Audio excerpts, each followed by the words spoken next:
वो गुस्से में आंधी के पास पहुंच जाता है। ए आंधी, तूने मुझे धोखा दिया। लेकिन मैंने तो तुम्हें कोई धोखा नहीं दिया। ये रखो अपना जादुई टिफिन, ये तो अब बिल्कुल भी काम नहीं कर रहा है।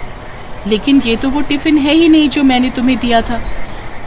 अच्छा, तो क्या अब मैं तुमसे झूठ बोल रहा हूँ? तभी उस आंधी ने अपने जादू से एक बड़ा टिफिन निकालकर उसको दे दिया। ये बड़ा जादुई टिफिन है, तुम इसमें जितना चाहो उतना आटा मांग सकते हो, लेकिन इसको इस्तेमाल करते वक्त तुम्हें ये मंत्र पढ़ना है। ऐ मेरे बड़े जादुई टिफिन, कर दे मेरी मुराद पूरी, जो मैं मांगू मिल जाए मुझको, रहे न कोई ख्वाहिश अधूरी, जल्दी से इस बड़े टिफिन को भर दे तू आटे से। तभी वो बड़ा सा टिफिन आटे से भर जाता है। सुरेश उस भरे हुए बड़े टिफिन को सर पर उठाकर घर लौट आता है। बिंदु उसे आते हुए देख लेती है। हैं? इतना बड़ा टिफिन? लगता है ये भी पूरा आटे से भरा हुआ है। अब तो मुझे इसे भी चुराना ही होगा। घर आकर सुरेश उमा को फिर से सारी बात बताता है। सच में जी, ये तो बहुत बड़ा टिफिन है, अब तो हमारी कमाई खूब होगी।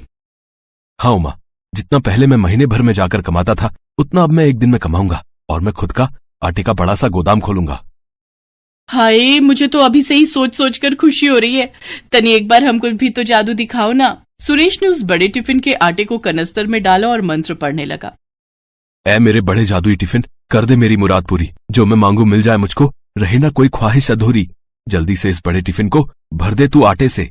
तभी वो बड़ा टिफिन आटे से पूरा भर जाता है और एक बार फिर बिंदु खिड़की से झांककर ये सब देख लेती है। हाय रे, मर जावा, इतना सारा आटा जी। चलो इसे अभी लाला को बेच आते हैं और इससे जो पैसे मिलेंगे उससे हम चावल और मुर्गी खरीद कर लाते हैं। मेरा बड़ा मन कर रहा है रसेदार मुर्गी और भात खाने का। तो चलो फिर, देरी किस बात की। वो लोग लाला के पास आटा बेचने चले जाते हैं और बिंदु इस बात का फायदा उठाकर जल्दी से एक वैसा ही बड़ा सा टिफिन बाजार से लाकर रख देती है और उस जादुई टिफिन को चुरा ले जाती है। अगली सुबह सुरेश उस बड़े टिफिन को लेकर अपने काम पर पहुंचा और उससे एक बार फिर आटा मांगने लगा। वो काफी देर तक मंत्र पढ़ता रहा। ऐ मेरे बड़े जादुई टिफिन, कर दे मेरी मुराद पूरी, जो मैं मांगू मिल जाए मुझको, रहे ना कोई ख्वाहिश अधूरी, जल्दी से इस बड़े टिफिन को भर दे तू आटे से। लेकिन लाख कोशिशों के बाद भी जब आटा नहीं निकला तो वो गुस्से में तमतमाता हुआ फिर से आंधी के पास पहुंचा। जादुई आंधी, तुमने एक बार फिर मुझे धोखा दिया। नहीं, मैंने तुम्हें कोई धोखा नहीं दिया। झूठ, एकदम झूठ। तुम जब भी मुझे कोई जादुई टिफिन देती हो तो उसका जादू एक दिन के बाद ही खत्म हो जाता है। ये कैसे हो सकता है? आंधी ने जब उस बड़े टिफिन को देखा तो वो समझ गई कि ये वो जादुई टिफिन नहीं है। इस बार मैं तुम्हें एक ऐसी चीज दूंगी जिससे तुम्हें समझ आ जाएगा कि मैंने तुम्हें धोखा नहीं दिया। आंधी अपने जादू से एक डंडा निकालकर सुरेश को देती है। लेकिन इस डंडे का भला मैं क्या करूंगा? इसको तुम ले जाकर अपने घर पर रख देना और जब तुम्हें वो चोर मिल जाए तो उससे कहना, ऐ मेरे जादुई डंडे, दिखा दे तू अपना कमाल, जो भी आए तुझे चुराने उसका तू कर दे धमाल। सुरेश एक बार फिर उस जादुई डंडे को लेकर घर आया और एक बार फिर बिंदु ने उसे देख लिया। जरूर इस डंडे में भी कोई जादू छिपा होगा, अब किसी तरह इसे भी चुरा लेती हूँ।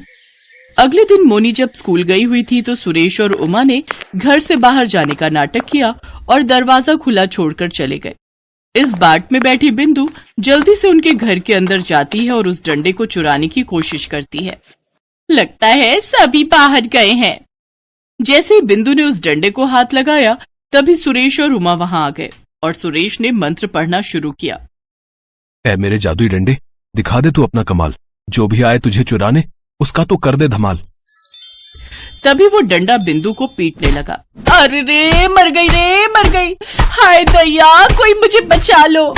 हा, आई बड़ी सहेली होकर अपनी सहेली के घर चोरी करती है। हाँ, जल्दी से हमें हमारे जादुई टिफिन लौटा दो, नहीं तो इस डंडे की पिटाई से आज तुम यहीं मर जाओगी।